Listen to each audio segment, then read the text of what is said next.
वसई विरारचे माजी आयुक्त अनिल कुमार पवार यांचा आणखी एक कारनामा आता उघडकीस आलेला आहे। त्यांचा खासगी चालक असलेल्या त्यांच्या 4ही मुलांना पालिकेमध्ये ठेकेदारामार्फत नोकरी लावल्याची बाब उघडकीस आलेली आहे।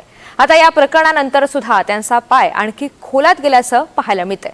पाहूया त्या संदर्भातला हा स्पेशल रिपोर्ट।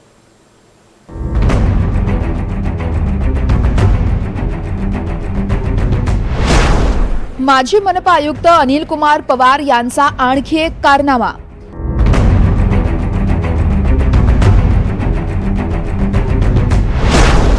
खासगी वाहन चालकाच्या 4ही मुलांना महापालिकेत नोकरी।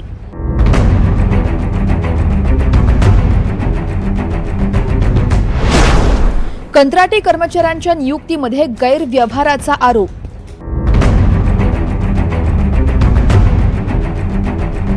गेल्या काही दिवसांपासून चौकशीच्या फेऱ्यात अडकलेले विरार महानगरपालिकेचे माजी आयुक्त अनिल कुमार पवार यांचे कारनामे काही केल्यात थांबता थांबत नाहीयेत। त्यांची मनी लॉन्ड्रिंग प्रकरणी ईडी चौकशी सुरू आहे। त्यातच आता त्यांचा आणखी एक कारनामा उघड झालाय। अनिल कुमार पवार यांचा खासगी वाहन चालक मधुकर राऊत यांच्या 4ही मुलांना महापालिकेत ठेकेदारामार्फत नोकरी दिल्याचा आरोप करण्यात आलाय। आरटीआय कार्यकर्ते युसुफ अली बोहरा यांनी माहिती अधिकारात ही माहिती मिळवली आहे। अनिल कुमार पवार यांचा मधुकर राऊत हा खासगी चालक आहे। पवारांना मिळणाऱ्या वाहन भत्त्यातून मधुकरला पगार दिला जातो। चालक मधुकर राऊत याची 4ही मुलं पालिकेतच कामाला आहेत। मुलगा जितेन राऊत चालक पदावर, मुलगी मानसी राऊत लिपिक टंकलेखक पदावर, अर्पणा आणि सृष्टी दोघी पालिकेत शिपाई पदावर आहेत। एकाच कुटुंबातील 5 जणांकडे पालिकेची नोकरी आहे।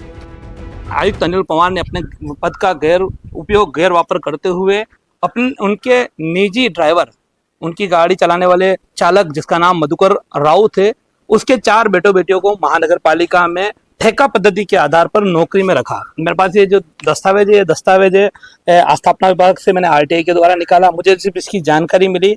मैंने जानकारी हासिल करने के बाद में बाकायदा आरटीआई से एप्लीकेशन किया और ये दस्तावेज निकाले। तो इसमें आयुक्त अनिल पवार के जो ड्राइवर है उनका नाम मधुकर राउत है, उनके 4 बेटे बेटी। पहले का नाम जितेन राउत जो एक लड़का है और 3 लड़कियां जिसमें मानसी राउत, उसके बाद में 2 और लड़कियां अपर्णा जयदेव वेती और सृष्टि सतीश वेती। तो इनका शादी के बाद में नाम सरनेम चेंज हुआ है। हालांकि इनका मेरे पास में सर्टिफिकेट है, उसमें उनका नाम सृष्टि मधुकर राउत और माता का नाम हिना एक जैसा है, यानी कि एक ही पिता के 4 बेटे बेटियों को उन्होंने जॉब पे रखा है। अनिल कुमार पवार यांनी हा एकच गैरव्यवहार केलेला नाहीये, तर त्यांच्या गैरव्यवहाराची मालिकाच सुरू आहे। अनेक आरोपांखाली त्यांची ईडी चौकशी सुरू आहे। अनिल कुमार पवार यांच्यावरील आरोप पाहूया। कोट्यवधींच्या आर्थिक भ्रष्टाचाराचा आरोप आहे। बेनामी मालमत्ता जमवल्याचाही आरोप पवार यांच्यावर आहे। बनावट कंपन्यांद्वारे पैशांची हेराफेरी, याशिवाय विकास कामं मंजूर करताना कमिशन घेतल्याचा आरोप पवार यांच्यावर आहे। ईडीकडून 12 ठिकाणी छापेमारी टाकून आरोपांची चौकशी केली जाते। अनिल कुमार पवार यांच्यासह त्यांच्या पत्नीची देखील कसून चौकशी करण्यात आली आहे। 29 जुलै रोजी त्यांच्या शासकीय निवासस्थानासह संबंधित एकूण 12 ठिकाणी ईडीने छापेमारी केली आहे। या धडक कारवाईमध्ये ईडीला मोठ्या प्रमाणात आर्थिक भ्रष्टाचार, बेनामी मालमत्ता, बनावट कंपन्यांद्वारे पैशांची हेराफेरी केल्याचे गंभीर पुरावे मिळालेत। आता कोणतीही अधिकृत जाहिरात नसताना पदभरती करण्यात आल्याने आणखी पाय खोलात गेलाय। एकीकडे सुशिक्षित बेरोजगार तरुण नोकरीच्या शोधात आहेत आणि दुसरीकडे असे अधिकारी पदाचा गैरवापर करत बेकायदेशीर नोकर भरती करतायत। त्यामुळे याची सखोल चौकशी करण्याची मागणी केली जाते। मनोज सातवीसह एनडीटीव्ही मराठी, विरार।